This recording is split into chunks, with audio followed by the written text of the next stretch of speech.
ಒಂದು ಕಿರುನಾಟಕದ ರೂಪದಲ್ಲಿ ಪ್ರಸ್ತುತಪಡಿಸುತ್ತಿದ್ದೇವೆ. ಕಿತ್ತೂರು ರಾಣಿ ಚೆನ್ನಮ್ಮ ಬ್ರಿಟಿಷರ ದತ್ತು ಮಕ್ಕಳಿಗೆ ಹಕ್ಕಿಲ್ಲ ಎಂಬ ನೀತಿಗೆ ಸೆಡ್ಡು ಹೊಡೆದು ತನ್ನ ರಾಜ್ಯ ಸ್ವಾಭಿಮಾನ ಮತ್ತು ಪ್ರಜೆಗಳ ರಕ್ಷಣೆಗಾಗಿ ಹೋರಾಡಿದ ವೀರವನಿತೆ. ಕೇವಲ ಒಬ್ಬ ರಾಣಿಯಾಗಿರದೆ ಒಬ್ಬ ಯೋಧೆಯಾಗಿ ಬ್ರಿಟಿಷರ ವಿರುದ್ಧ ನಿಂತ ಸಾಹಸಿ. ಸಂಗೊಳ್ಳಿ ರಾಯಣ್ಣ ರಾಣಿ ಚೆನ್ನಮ್ಮನವರ ಬಲಗೈ ಬಂಟ, ಕಿತ್ತೂರು ಸೈನ್ಯದ ದಂಡನಾಯಕ. ರಾಣಿಯ ಸೆರೆವಾಸದ ನಂತರವೂ ಹೋರಾಟವನ್ನು ಮುಂದುವರೆಸಿದ ಸ್ವಾತಂತ್ರ್ಯ ಹೋರಾಟಗಾರ.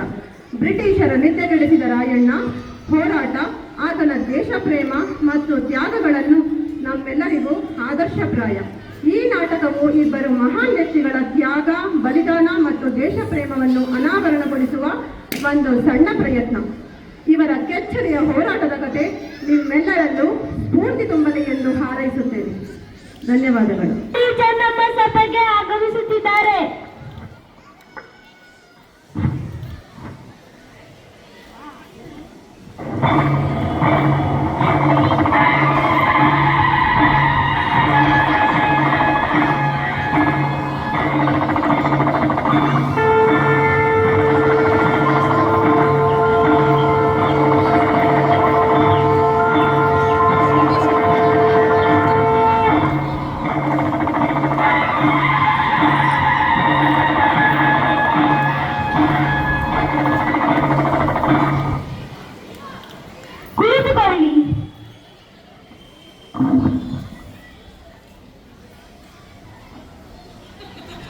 Good morning, darling. So home. ಕುಳಿತುಕೊಳ್ಳಿ.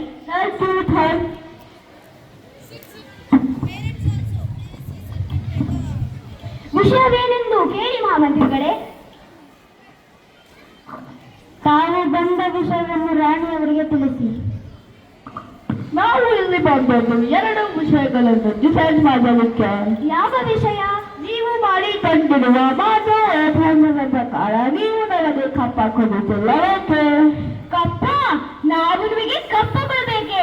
ಕಪ್ಪ ಕೊಡಲು ನೀವೇನು ನಮ್ಮವರೊಂದಿಗೆ ಉಡ್ತೀರಾ, ಬಿತ್ತೀರಾ, ನೀರು ಹಾಯಿಸಿ ನಾಟಿ ನೆಡ್ತೀರಾ, ಹೊರೆ ಹೊತ್ತೀರಾ, ಇಲ್ಲ ನಡೆದವರಿಗೆ ಅಂಬಲಿ ಕಾಯಿಸಿ ಕೊಡ್ತೀರಾ?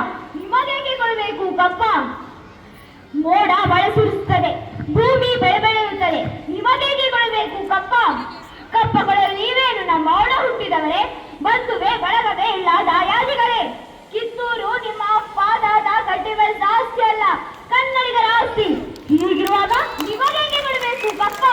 ಹಾಡು ಸಾಹೇಬ್, ಆತು ಕಪ್ಪವನ್ನು ಕೊಡುತ್ತೇನೆ ಎಂದು ಹೇಳಿದವರು ನೀವು, ಇಂದು ಕಪ್ಪವನ್ನು ಕೊಡುವುದಿಲ್ಲ ಎಂದು ಹೇಳುತ್ತಿರುವುದು ನೀವು. ಇದು ಸರಿಯಲ್ಲ, ಇದು ನ್ಯಾಯವೂ ಅಲ್ಲ. ನಮಗೆ ಅರ್ಥ ಮಾಡಲು ನೀವ್ಯಾರು? ಇದು ನಮ್ಮ ಜನ್ಮಭೂಮಿ, ಇದನ್ನು ಆಳುವ ಹಕ್ಕು ನಮ್ಮದು. ಹಾಡು ಸಾಹೇಬ್, ನೀವು ಕಂಪನಿ ಕಟ್ಟಡಿಗಳನ್ನು ಬಿತ್ತರಿಸುತ್ತಿದ್ದೇನೆ, ಎಚ್ಚರಿಕೆ! ಮುಚ್ಚು ಬಾಯಿ. ತಾಯಿ ಆಸ್ಥಾನಕ್ಕೆ ಬಂದು ತಾಯಿಗೆ ಎಚ್ಚರಿಕೆ ನೀಡುವ ಶಿಶು ಕೇಳಲಿಲ್ಲವ? ಇಲ್ಲಿ ಕಟ್ಟಳೆ ಮಾಡೋ ಅಧಿಕಾರ ಇರೋದು ನಿಮಗಲ್ಲ. ರಾಯಣ್ಣ, ನೀನು ಬಪ್ಪಾದ ಸುಪಾರಿ, ನಾನು ನಿನ್ನ ಜೊತೆ ಮಾತಾಡಲು ಬಂದಿಲ್ಲ. ಏಯ್, ಸಾಕು ನಿಲ್ಲಿಸಿ ನಿನ್ನ ಅವಿವೇಕದ ಮಾತುಗಳನ್ನು. ರಾಯಣ್ಣ ಇಲ್ಲಿ ಬಾಗಿಲು ಕಾಯುವ ಸಿಪಾಯಿ ಅಲ್ಲ, ಕಿತ್ತೂರಿನ ಕಿಡಿ, ನನ್ನ ದತ್ತು ಪುತ್ರ. ಇಲ್ಲಿ ಮಾತನಾಡುವ ಹಕ್ಕು ಕಿತ್ತೂರಿನ ಸಮಸ್ತ ಪ್ರಜೆಗಳಿಗೂ ಇದೆ.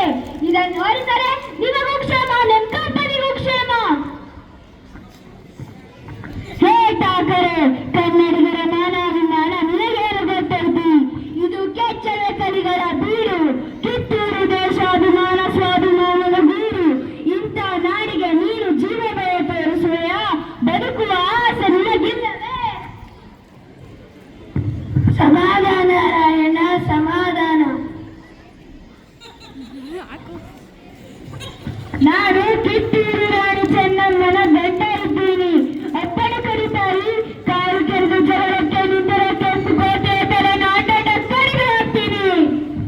ರಾಯಣ್ಣ, ಶಾಂತಿ, ಸಮಾಧಾನ ಕನ್ನಡಿಗರ ಹುಟ್ಟುಗುಣ. ಅದಕ್ಕೆ ನಿನ್ನಿಂದ ಚ್ಯುತಿ ಬರುವುದು ಬೇಡ. ಹೊರಟು ಹೋಗು, ನಿನಗೆ ಜೀವದಾನ ಮಾಡಿದ್ದೇನೆ. ಆಟ ಆಡಿರಲ್ಲ, ಪ್ರಚುತ್ತಲೆಯನ್ನು ಬೇಗ ಕಾಡುತ್ತೇನೆ.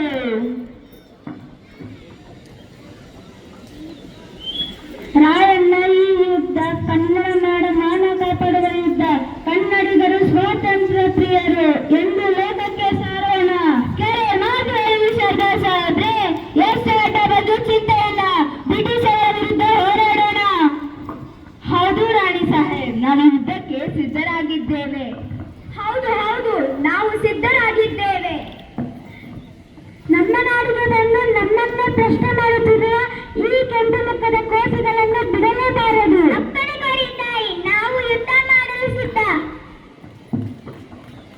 ಸರಿ, ಹಾಗಾದ್ರೆ ಯುದ್ಧಕ್ಕೆ ಸಿದ್ಧರಾಗಿ ಸೈನಿಕರೇ. ಹರ ಹರ ಮಹಾದೇವ್, ಹರ ಹರ ಮಹಾದೇವ್.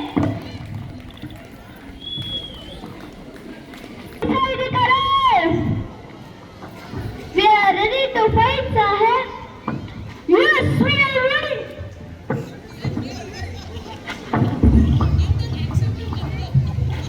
ಎಲ್ಲರೂ ಯುದ್ಧಕ್ಕೆ ಸಿದ್ಧವಾಗಿ ಸೈನಿಕರೇ. ಹಾಗೆ ಆಗಲಿ, ಹಾಗೆ ಆಗಲಿ.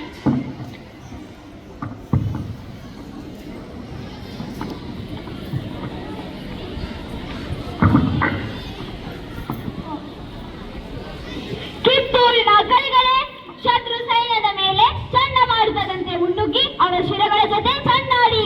ಸತ್ತರೆ ವೀರ ಸ್ವರ್ಗ, ಬದುಕಿದರೆ ಸ್ವಾತಂತ್ರ್ಯ. ಹರ ಹರ ಮಹಾದೇವ್, ಹರ ಹರ ಮಹಾದೇವ್, ಹರ ಹರ ಮಹಾದೇವ್. ಹೂದಯದ ಕಹಳೆಯನ್ನು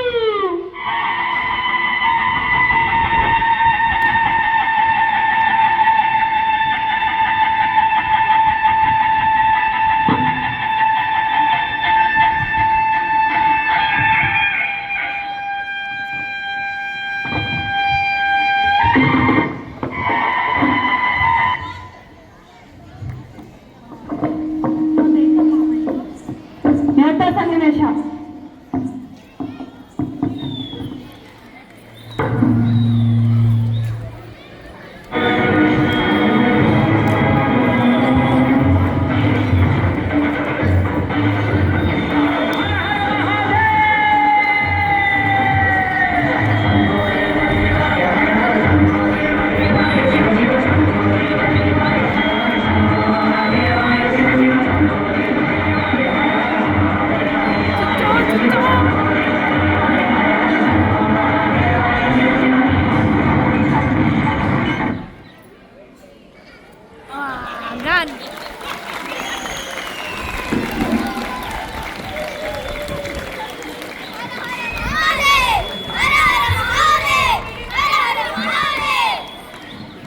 ಬ್ರಿಟಿಷರ ವಿರುದ್ಧ ರಾಣಿ ಚೆನ್ನಮ್ಮ ಅವರನ್ನು ಬೈಲಹೊಂಗಲದ ಕಾರಾಗೃಹದಲ್ಲಿ ಬಂಧಿಸಲಾಯಿತು. ಅವರು ಫೆಬ್ರವರಿ 2, 1829 ಅಲ್ಲಿಯೇ ನಿಧನರಾದರು. ಆದರೆ ಸಂಗೊಳ್ಳಿ ರಾಯಣ್ಣ ಗೆರಿಲ್ಲಾ ಯುದ್ಧವನ್ನು ಮುಂದುವರಿಸಿದರು. ನನ್ನವರೇ ಬ್ರಿಟಿಷರಿಗೆ ರಾಯಣ್ಣನನ್ನು ಹಿಡಿದುಕೊಟ್ಟ ನಂತರ ಅವರನ್ನು ನಂದಗಡದಲ್ಲಿ ಜನವರಿ 26, 1831 ಗಲ್ಲಿಗೇರಿಸಲಾಯಿತು.